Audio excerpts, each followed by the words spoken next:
Sir,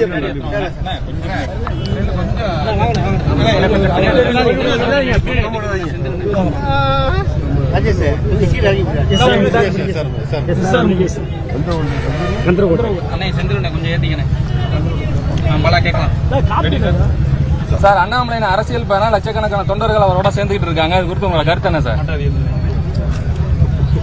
ஊடகத்தை சேர்ந்த நீங்கள் தான் ஒரு கட்சியோ ஒரு இயக்கத்தை பற்றியோ கருத்துக்கள் சொல்லணும். திரு அண்ணாமலை அவர்கள் எனக்கு ஒரு நல்ல நண்பர். அரசியலால் நாங்கள் அறிமுகமானாலும் அரசியலை தாண்டி நாங்கள் இருவரும் தனிப்பட்ட முறையில் நல்ல நண்பர். அண்ணாமலை புதுக்கட்சி தொடங்கியிருக்காரு, இதை எப்படி பாக்குறீங்க? என்னை பொறுத்தவரை அவர் பிஜேபியிலிருந்து ராஜினாமா செய்தது வருத்தமளிக்கிறது என்றுதான் சொல்ல வேண்டும். பாட்டுக்கு 10 ரூபா பாட்டு பாடி விஜய் அரசியல் விமர்சனம் செஞ்சு வந்தாரு. இப்ப அவரே பாட்டுக்கு 10 ரூபா என்ன சொல்லி அதான் சொல்றேன். இந்த தமிழ்நாட்டில் மாற்றம் வேண்டும் என்ற பெயரில் மக்கள் ஒரு பேர் ஆபத்தை தமிழ்நாட்டில் இன்றைக்கு ஆட்சி பொறுப்பில் அமர்த்தியிருக்கிறாங்க என்பதுதான் உண்மை. ஏன்னா நாங்கள் எதிர்க்கட்சிகள் என்பதற்காக சொல்லவில்லை. காரணம், தேர்தலுக்கு முன்பு இன்றைய முதல்வர் விஜய் பற்றி பல கட்சிகள் பல்வேறு கருத்துக்கள் சொன்னபோது கூட நான் என்ன சொன்னேன் என்பது உங்களுக்கு தெரியும். அம்மா மக்கள் முன்னேற்ற கழகத்திற்கு குறிப்பாக எனக்கு யார் மீதும் அச்சமோ யார் மீது பொறாமையும் கிடையாது.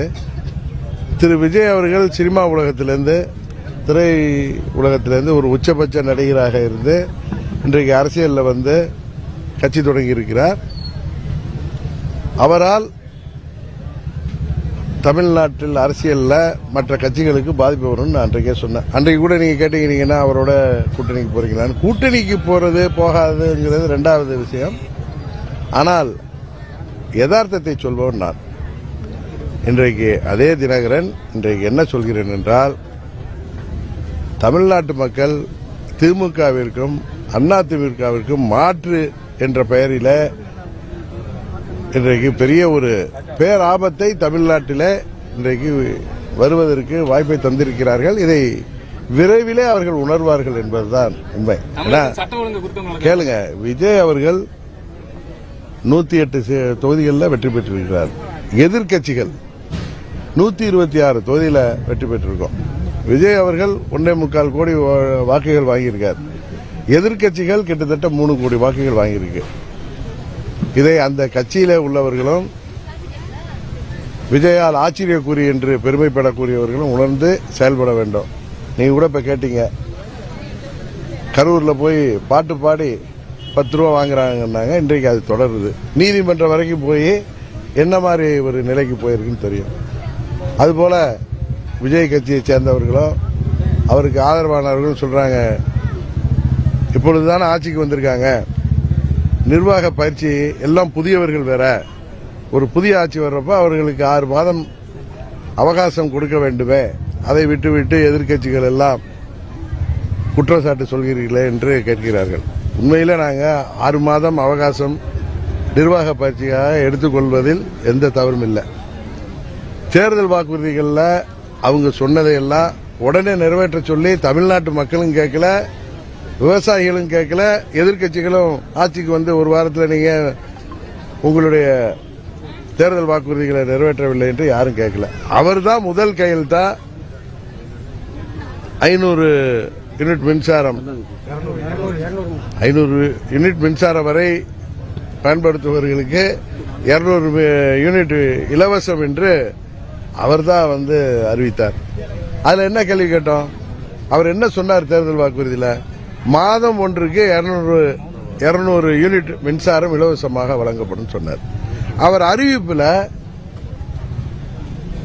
எப்படி இருக்கு? 2 மாதத்துக்கு ஒரு முறைதான் மின்சார கணக்கீடே எடுக்கிறாங்க. 2 மாதத்துக்கு ஒரு முறை தான் 200 யூனிட் இலவசம் அப்படின்னு சொல்றீங்களே, இது தவறுதானேன்னு சொன்னோம்.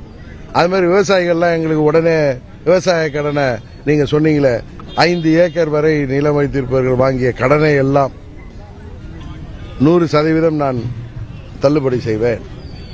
5 ஏக்கருக்கு மேல் உள்ளவர்களுக்கு 50% அவர்கள் வாங்கிய கடன்ல தள்ளுபடி செய்வேன் சொன்னது திரு விஜய் அவர்கள். அதுல வேற சொன்னார், நாங்க மற்றவங்க மாதிரி கிடையாது, சொன்னதை செய்வோம், நான் பொய் சொல்ல மாட்டேன்னு சொல்லிட்டு சொன்னாரு. அதை யாராவது எதிர்க்கட்சிகளோ இல்ல விவசாயிகளோ உடனே அதை நீங்க ஆட்சிக்கு வந்த உடனே விவசாய கடன் எல்லாம் தள்ளுபடி சொல்லுன்னு கேட்டாங்களா? அவராதான் நாங்க விவசாயிகளுக்கு வாங்கிய கடன்ல அதாவது 50,000 வரை வாங்கியவர்களுக்கு முழுதா நாங்க கடன் தள்ளுபடி பண்றோம் ஏதோ சொன்னாங்க. இது ஏமாற்று வேலை என்று விவசாயிகள் தமிழ்நாடு முழுவதும் போராடியது உங்களுக்கு தெரியும். குறிப்பா டெல்டா மாவட்ட விவசாயிகள் இன்று வரை அதற்காக அவர்கள் தமிழ்நாடு அரசை வன்மையாக கண்டித்து உங்கள்கிட்ட நாங்க இது மாதிரி கேட்டோமான்னு கேட்கிறாங்க. அவர் சொன்னது 5 ஏக்கர் வரை நிலம் வைத்திருப்பவர்கள் வாங்கிய கூட்டுறவு சங்கங்களில் வாங்கிய கடனை எல்லாம் முழுமையாக தள்ளுபடி செய்வோம். அது மாதிரி செய்யறாரா? 5 ஏக்கருக்கு மேல உள்ள நிலங்கள் வைத்திருப்பவர்கள் வாங்கிய கடனை எல்லாம் 50% முழுமை நாங்கள் தள்ளுபடி செய்வோம்னு சொன்னார். அதையெல்லாம் செய்யாத விட்டு ஆர்பிஐ அப்படி சொல்லியிருக்கு இப்படி இருக்குன்னு சொல்லி இது மாதிரி அப்படி இல்லைன்னா நாங்கள் இது முதல் தவணையாக இந்த அளவு தொகை நிதிநிலையை காரணம் வைத்து இந்த அளவு அவர்கள் கடனை நாங்கள் 50 ரூபாய் வரை நாங்கள் வந்து 50,000 ரூபாய் வரை தள்ளுபடி செய்யறோம்னு ஒன்றும் சொல்லலை. ஆர்பிஐ இப்படி சொல்லியிருக்கு, நிதிநிலை அடிப்படையில் நாங்கள் தள்ளுபடி செய்யறோம்னு தான் சொன்னார். அதனால அவங்க தவறா செய்யறப்ப ஏமாற்று வேலை செய்யறப்ப அதை சுட்டி காட்ட வேண்டியது ஒவ்வொரு குடிமகனின் கடமை. அரசியல் கட்சி அதன் தலைவர்கள் என்பதெல்லாம் விட்டுவிடுங்க, அது எங்களுடைய கடமை. விவசாயிகள் அவர்களுக்கு சொன்னதா நீங்க ஒன்னும் உடனே வந்த உடனே எங்க கடனை தள்ளுபடி செய்யுங்கன்னு அவங்க கேட்கல. நீங்களா மக்களை ஏமாற்று விதமாக செய்யறப்ப இது பித்தலாட்ட வேலைன்னு சொல்றதுல என்ன தப்பு இருக்கு? விவசாயிகள் சொல்றத நாங்க சொல்றோம். விவசாயிகள் டெல்டாவில எல்லாம் எவ்வளவு வன்மையா அதை கண்டிச்சு போராட்டம் பண்ணாங்கிறது உங்களுக்கு தெரியும். அதை கேட்டா அதுல வந்திருக்காரு ஒரு அமைச்சர், தவறா எடுத்துக்காதீங்க, பல கட்சிகளுக்கு போயிட்டு இன்னைக்கு வந்து ஒரு இடத்துல தேசாந்திரி மாதிரி சுத்திட்டு ஏதோ ஒரு இடத்துல போனவங்களுக்கு இந்த குருட்டு அதிர்ச்சி அடிச்ச மாதிரி பதவி கிடைச்சவங்க என்ன பேசுறது தெரியாம யார பேசுறது தெரியாம ஏதோ பேசுறாங்க. அதாவது அவர்களை தூண்டி விட்டு விவசாயிகள்ங்கிற பேர்ல போராட்டம் நடந்தது. டெல்டா விவசாயிகள் சங்கம் எவ்வளவு பெரிய சங்கம், அதுல எவ்வளவு பேர் இருக்காங்க, அதுல தலைவர்கள் யாரு, அவர்களுடைய பாரம்பரியம் என்ன, அவர்கள் எந்த மாதிரி கம்யூனிஸ்ட் இயக்கத்திலிருந்து வந்தவர்கள், அவர்களை யார் தூண்டிடணும்? அது மாதிரி இவர்களுடைய கையாலாகாத தனத்தை, இவர்களுடைய இயலாமையை அவர்களே எதிர்பார்க்கவில்லை. நாம் வந்து வெற்றி பெறுவோம்னு. இன்றைக்கு வெற்றி பெற்ற பிறகு திரு விஜய் அவர்கள் அன்றைக்கு திருச்சியில பேசினதுடைய அவருடைய உடல் மொழி பாடி லாங்குவேஜும் அவர் பேசிய விதமும் எப்படி இருந்தது என்பது உங்களுக்கு தெரியும். அவர் வந்து திமுகவையோ அண்ணா திமுகவை பற்றி பேச வேண்டிய அவசியம் இல்லை. மக்கள் உங்களுக்கு 108 தொகுதியில் வெற்றியை கொடுத்திருக்காங்க. நீங்க எல்லோரிடம் போய் கையேந்தி திமுக கூட்டணியில நீங்க யார தீய சக்தின்னு சொன்னீங்களோ அந்த கூட்டணியில வெற்றி பெற்றவர்கள் திமுக தான் அதுல பெரிய கட்சி, அவர்கள் ஆதரவோடு வெற்றி பெற்றவர்கள். இப்ப கம்யூனிஸ்ட் கட்சிக்கெல்லாம் வேற மாநிலங்களில் எம்பி இருக்காங்களான்னு தெரியாது. காங்கிரஸ் கட்சியோடைய நிலைமை உங்களுக்கு தெரியும். அவர்களுக்கு தேர்தலுக்கு முன்பு ஒரு ராஜ்யசபா கொடுத்தாங்க, கரெக்டா? 9 பாராளுமன்ற உறுப்பினர்களை திமுக கூட்டணியில் தான் ஜெயிக்க முடிஞ்சிச்சு. அவங்க இன்றைக்கு வேணா 1000 காரணம் சொல்லுவாங்க. நமக்கு எதிரியான கட்சியாக இருந்தாலும் திமுகவுடைய முயற்சியால, திமுக தொண்டர்களோட உழைப்பால தான் அவர்கள் வந்து எம்பியாவும் இருக்காங்க. இன்னைக்கு கம்யூனிஸ்ட் கட்சியில் 2 எம்பி, இந்தியாவிலே 3 எம்பி தான் வச்சிருக்காங்கன்னு நினைக்கிறாங்க. 2 எம்பி இங்க இருக்காங்க அந்த கட்சிகள். அவர்கள் எல்லோரையும் இவர் போய் கெஞ்சி கூத்தாடி ஆட்சி அமைச்சார். நீங்க தான் பெரிய தூய சக்தியாச்சு, 108 தொகுதி தானே உங்களுக்கு கொடுத்திருக்காங்க, எங்களால் ஆட்சி அமைக்க முடியவில்லை, மற்றவர்களை அனுமதிக்க சொல்லுங்க, முடியலன்னா தேர்தல் வைங்கன்னு சொல்லியிருக்கணும். அதை விட்டு எங்கள் அமமுகவுக்கு ஒரே ஒரு சட்டமன்ற உறுப்பினர் மன்னார்குடியில் வெற்றி பெற்றார். அவர் தேமுதிக எதிர்த்து தான் வெற்றி பெற்றார். சாரி, தாவேக்காவை எதிர்த்து திமுகவை எதிர்த்து அங்க திமுக பாரம்பரியமா திமுக தொகுதியில டிஆர் பாலு அவர்களின் மகன் டிஆர்பி ராஜா அவர்களை 3 முறை சட்டமன்ற உறுப்பினராக அமைச்சராக இருந்தவரை வெற்றி பெற்றார். அதான உண்மை. அந்த சட்டமன்ற உறுப்பினர் ஒரே ஒரு சட்டமன்ற உறுப்பினர் என்பதால அவரை நீங்கள் அவருக்கு அதை தருகிறோம் இதை தருகிறோம் என்று சொல்லி அவரும் பதவி ஆசையில் உங்கள்கிட்ட ஏமாந்து கார்ல உட்காந்து கையெழுத்து போட்ட லெட்டரை நீங்க போய் கவர்னர்கிட்ட காப்பி கொடுக்குறீங்க. நீங்க உண்மையாவே தைரியசாலியா இருந்தா அந்த ஒரு எம்எல்ஏ அமமுக தலைவர்கிட்ட என்னிடம் ஒப்புதல் வாங்க முடியலன்னா அவர் உங்களுக்கு ஆதரவா இருக்காரு, அவர் தான் எங்களை தேடி வந்தாருங்கிறீங்களா, எதுக்கு கார்ல வச்சு கையெழுத்து வாங்கணும்? அவரை அழைச்சிட்டே போய் லெட்டர் கொடுத்துருக்கலாமே. இப்ப காங்கிரஸ் கட்சி தலைவர் அழைச்சிட்டு போனீங்க செல்வப்பிரதகைய, கம்யூனிஸ்ட் கட்சி தலைவர்கள் அவர் சண்முகம், வீரபாண்டியன், ஐயுஎம்எல் தலைவர்கள் அவங்க கூட வந்தாங்க, நண்பர் திருமாவளவன் வந்தாரு. அது மாதிரி இந்த ஒரு எம்எல்ஏ நீங்க ஏன்னா ஒரு எம்எல்ஏ கட்சி தாவல் தடை சட்டத்தில் அவர் மாட்ட மாட்டாருங்கிற தைரியத்துல தானே நீங்க எங்கள்கிட்ட இருந்து களவாடுனீங்க. அவரை நீங்க அழைச்சிட்டு போயிருக்கலாமே. அவர் கடிதத்தை போய் உங்களுக்கு கொடுத்தாருல ஒரு கடிதம், அதுக்கு முன்னாடியே எனக்கு கடிதம் கொடுத்திருக்காரு. அவர் பண்ணது ஃபோர்ஜரி வேலை இல்ல, நீங்க பண்ணது ஃபோர்ஜரி வேலைங்கிறது கவர்னர்கிட்ட விசாரிக்கிறப்ப பயந்துட்டு போய் அவர் வந்தார். அந்த சட்டமன்ற உறுப்பினரே போய் கிண்டி போலீஸ் ஸ்டேஷன்ல வழக்கு கொடுத்தாரு, இது கேஸ் கொடுத்திருக்காரு. இதெல்லாம் ஒரு தூய சக்தி, நான் நேர்மையானவன், தமிழ்நாட்டில் நேர்மையான ஆட்சி செய்வேன் அப்படின்னு சொல்லிட்டு இன்னொரு கட்சி எம்எல்ஏ ஒரு எம்எல்ஏ தானே அப்படின்னு ரொம்ப இலக்கரமா தூக்கி பார்த்தீங்களே, எவ்வளவு அசிங்கப்பட்டீர்கள். இதுவரை தமிழ்நாட்டில் இது நடந்திருக்கா? இதுவரைக்கும் தமிழ்நாட்டில் ஆட்சி அமைப்பதற்காக இது போல மற்ற கட்சி எம்எல்ஏ தூக்கி நடந்திருக்கா? அதுபோல அதிமுக தீர்ந்து போன சக்திங்கிறீங்க, அதிமுக ஊழல் சக்திங்கிறீங்க. அவங்கள எம்எல்ஏக்களை ஆசை காட்டி சரி அவங்களே உங்கள்கிட்ட வந்தாலும் இந்த சின்ன பிள்ளைங்க வந்தா ஏமாத்தி பிஸ்கட் கொடுத்து புள்ள பிடிக்கிறோம் தூக்குற மாதிரி அவர்களை 25 பேரை தனியணியாக்கி அவர்கள் ஆதரவை வாங்கி அவர்களை நீங்க ஆதரவோடு ஆட்சி அமைத்தீர்களே, அவர்கள் எல்லாம் இன்றைக்கு ரோட்ல நிக்கிறாங்க தெரியுமா? அதுல 4 இன்னும் போனா இதுக்கு மேல ஒரு இதுவரை இந்தியாவில் நடக்காத அளவுக்கு, தமிழ்நாட்டில் குறிப்பா நடக்காத அளவுக்கு 4 பேரை ரிசைன் பண்ண வைக்கிறீங்க. கேட்டா அவங்களா ரிசைன் பண்ணிட்டேங்க. இதெல்லாம் நீதிமன்றத்துக்கு உறுதியாக செல்லும்.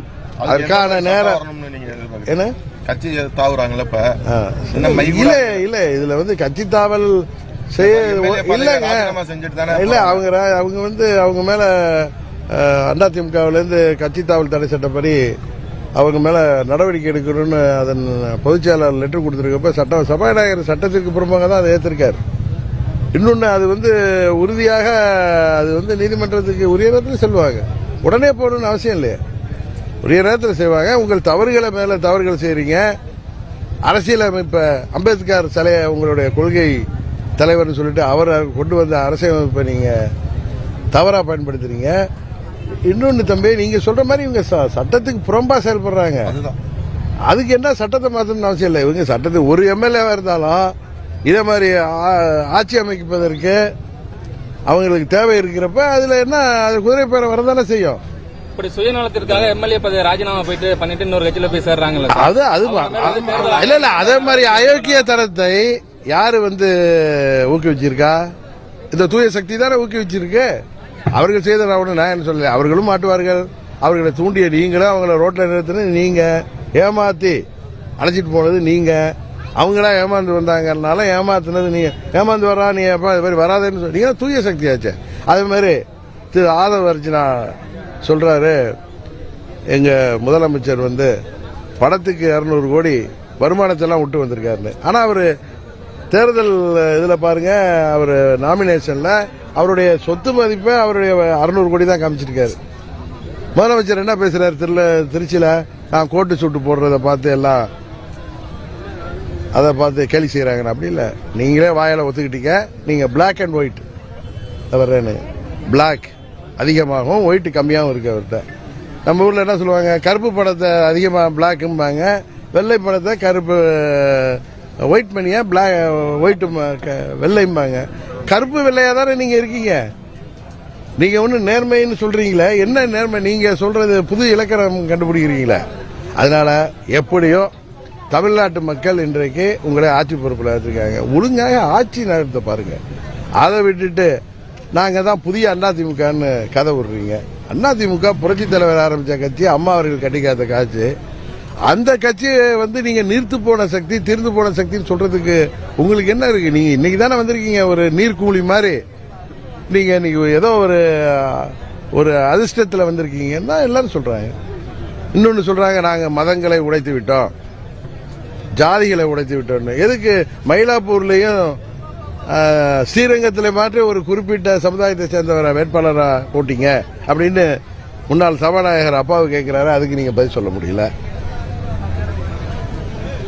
நாங்க பணநாயகத்தை ஒழிச்சிட்டு வாங்குறீங்க. உங்க வேட்பாளர்கள் எத்தனை பேர் ஓட்டுக்கு 2000 ரூபாய் கொடுத்தத உங்க பக்கத்து தொகுதியில் தோத்த வேட்பாளரை சோசியல் மீடியாவில் அவர் பேசுறத நீங்க தொலைக்காட்சிகளையும் சோசியல் மீடியாவில் போடுறீங்க. அதனால அவர்கள் தூய சக்தியும் கிடையாது, சும்மா மக்களை ஏமாற்றுகிற பித்தலாட்ட சக்தி. கட்சி ஆரம்பத்துல இருந்து இன்னைய தேதி வரையும் முதலமைச்சரான வரையும் இன்னும் செய்தியாளர் சந்திக்கலாம் முதலமைச்சர். அது நீங்க முதலமைச்சரே அவருக்காக பேசுறாங்களே, திரு ஆதவ அர்ஜுனாவை தான் கேட்கணும். அதை பத்தி நம்ம பதில் சொல்ல வேணாம். அவர் பத்திரிகையாளர்களை சந்திக்கணும். டெல்லியில போய் பிரைம் மினிஸ்டரை பார்த்துட்டு 3 நிமிஷத்துல எந்திரிச்சு உடையாந்துட்டாரு. என்ன மனு கொடுத்தீங்க, என்ன ஏதுன்னு அவர் பத்திரிகையாளர் இல்லப்பா நீ பத்திரிகையாளர் மாதிரி பேசாத. இவர் நான் பத்திரிகையாளர் நினைச்சிட்டீங்க. கரூர் சம்பவத்துக்கு பிறகு பிஜேபி எடுத்து பேசுறது ஒரு நிலையில கூட விஜய்கிட்ட நம்ம பார்க்க முடியல. அதே போல பிஜேபி போட்டிக்கிட்ட எந்த ஒரு தொகுதியிலுமே அவர் பிரச்சாரத்துக்கு போகலாம். இது எல்லாமே பிஜேபிக்கு பயந்துட்டாருங்கிற மாதிரி மற்ற அரசியல் கட்சிகள் பேசுறாங்களே, இது குறித்து உங்களுக்கு கருத்து என்ன சார்? எல்லோர் சாயமும் வெளுத்துவிடும். தமிழ்நாட்டு மக்கள் ஒரு மாற்றம் வேண்டும் என்று நாம் செய்தது பெரிய வரலாற்று பிழை என்பதை உணரப்போகிற காலம் வெகு தூரத்தில் இல்லை. ஆட்சி அதிகாரங்கிறது ஒன்றும் சாதாரணமான விஷயம் இல்லை. தமிழ்நாடு இன்றைக்கு இருக்கிற நிலை, உலக மற்ற நாடுகள் இருக்கிற நிலை, தமிழ்நாட்டின் பொருளாதாரம், இந்தியாவின் பொருளாதாரம், எங்கேயோ போர் நடந்தாலும் தமிழ்நாட்டில் பட்டி தொட்டு கந்தர்வக்கோட்டைக்கு பக்கத்தில் உள்ள கிராமம் வரைக்கும் பாதிக்கிற அளவுக்கு விலைவாசி உயர்வு. அதனால இதையெல்லாம் மேனேஜ் பண்ணி ஆட்சி நடத்துறதுக்கு ரூமுக்குள்ளார உட்காந்துட்டோம். இது மாதிரி 4 பேர் அமைச்சர்கள் என்ற பெயரில் நின்றுட்டு பேசுறதுனாலையோ நாங்கள் ஊழலை ஒழித்து விடுவோம் அப்படின்னு எனக்கு தெரியும். இப்ப இந்த கல்குவாரிகள் எல்லாம் மூடிட்டு எல்லாருக்கும் நோட்டீஸ் கொடுத்து பெனால்டி போட்டு மூடிட்டு யாரை சந்தித்து யார் எதையெல்லாம் அவர்கள் கவனிக்கப்பட்ட பிறகு அந்த கல்குவாரிகள் எல்லாம் துறக்குவதற்கு முயற்சிகள் நடப்பது எங்களுக்கு தெரியும். அது மாதிரி இவர்கள் ஆட்சியில் கடந்த ஆட்சிகளை எல்லாம் தாண்டி இது ஒரு தவறான பாதையில் போயிட்டு இருக்குங்கிறத மக்கள் விரைவில் உணர்வார்கள். அது முதல்வர் விஜய் அவர்களோட வார்த்தையில சொல்லணும், அந்த ஆச்சரிய குறிகள் இதெல்லாம் தெரியாம எல்லாரையும் சேட்டை வாரி வீசுவதனாலயோ, நீங்க முன்ன ரீல்ஸ் போட்டு முன்ன சினிமா படம் மாதிரி எடுத்தீங்க, இப்ப நீங்க தான் எல்லாத்தையும் இப்ப படம் ஓட்ட முடியாது. இப்ப இது யதார்த்தம், ரியாலிட்டிக்கு வந்துட்டீங்க. நடவடிக்கை எடுங்க. தமிழ்நாட்டு மக்களுக்கு உங்களுக்கு வாய்ப்பை கொடுத்திருக்காங்க. கம்யூனிஸ்ட் கட்சிகள் உங்களுக்கு வெளியிலேருந்து ஆதரவு கொடுக்கிற ஏதோ ஜனாதிபதி ஆட்சி வந்துடக்கூடாதுன்னு, அதே மாதிரி திருமாவளவன் அவர்கள் அவர் அதில் அமைச்சராக பங்கேற்றிருக்காரு. காங்கிரஸ் பற்றி தான் தெரியும் உங்களுக்கு. இவர்கள்லாம் கம்யூனிஸ்டுகளும் திருமாவளவனர்களும் தாங்கள் இந்த ஆட்சிக்கு ஆதரவு கொடுத்தது தவறு என்பதை உணர்கின்ற காலம் விரைவில் வரும். தமிழ்நாட்டில் சட்டம் ஒழுங்கு எப்படி சார் அன்றாடம் நடக்கக்கூடிய பாலியல், அதாவது ஒவ்வொரு முறை ஆட்சி மாறும் பொழுதும் இந்த ஆன்டி சோசியல் எலிமெண்ட், சமூக விரோதிகள், இதே மாதிரி நம்பர் 2 தொழில் செய்யறவங்க எல்லாம் கொஞ்ச நாள் அமைதியா இருப்பாங்க. ஏன்னா புதிய ஆட்சியில எப்படி நடவடிக்கை இருக்குன்னு பார்த்து தான் அவங்க வாழ.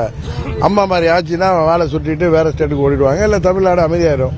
வேற சில ஆட்சிகள்ல ஏதோ சரி பண்ணி திரும்பவும் சட்ட ஒழுங்குல அந்த ஆன்டி சோசியல் எலிமெண்ட் அவங்க வேலைகளை பார்ப்பாங்க. ஆனா இந்த ஆட்சி வந்த பிறகு அவர்களுக்கு எந்த பயமும் இல்லை. கடந்த ஆட்சி காலத்தில் என்னென்னலாம் குறை சொல்லப்பட்டதோ அதை விட அதிகமாக இன்றைக்கு போதை மருந்து புழக்கம், வியாபாரம், அதிகமாக பெண்களுக்கு பாதுகாப்பின்மை, அதிகமாக வன்கொடுமை, கொலைகள், திருட்டு, கொலைகள் எல்லாமே அதை விட அதிகமாக இன்னும் வேகமாக நடக்குது. இதை தடுப்பதற்கு வழியை பாருங்க. என்னவோ சிங்கப்பெண் படைன்னு ஏற்கனவே இருந்த அந்த பிங்க் பெட்ரோல் வண்டிகளை பெயிண்டம் அடிச்சு வெள்ளை கலரை மாத்திருக்கீங்க. அதெல்லாம் இன்னும் திறக்கிறதுக்கு 4 நட்சத்திரம் பார்க்காம நாங்க சொல்வது உங்களை குறை சொல்ல வரல. சட்டம் ஒழுங்கு என்பது இதுக்குதான் நான் சொல்ல வந்தேன். சட்டம் ஒழுங்கு என்பது இதுக்கெல்லாம் கால அவகாசம் கொடுக்கிறது இது அடிப்படை. இதுல நீங்க எமர்ஜென்சி சர்வீஸ் இதெல்லாம் இதுல நீங்க ஆட்சிக்கு வந்ததுல இருந்து காவல்துறை இருக்காங்கல்ல, அவர்களை வைத்து இதெல்லாம் சரி செய்யணும்.